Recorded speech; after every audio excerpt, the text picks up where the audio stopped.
السلام عليكم. تعالوا نعطيكم وصفة تخلي الأسنان بيضة تلج ثلج، وما تحتاجون تخلون ابتسامة هوليوود اللي يسوي ريحة بالحلق ومنظرها أبد ما حلو مبينة يعني بلاستيك.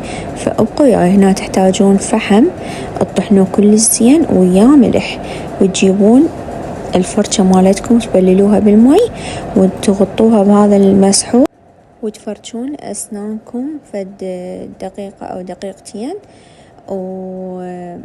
وبعدين هنا تقدرون تجيبون فد مكون طبيعي كلش اللي هو موجود بكل بيت، وتقدرون يوميا تسووا اللي هو قشر الموز من الداخل. تسوون يعني هيجي شلون تفركون بأسنانكم الفوق والجوة.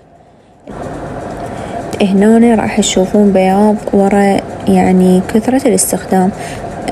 تقدرون تشترون معجون نوعية زينة، مو أبو الألف وأبو الألفين اللي يضر الأسنان. أخذوا نوعية زينة، لأن تذكروا إنه جلسات الأسنان تكون كلش غالية بالوقت اللي تتضرر أسنانكم. هذا كان موجود بالصيدلية المعجون. وهنا أحسن شي هو المسواك، تبللون طرف مالته وتسوون بأسنانكم مثل الفرشة مال الأسنان، وكان النبي عليه الصلاة والسلام يستخدمه.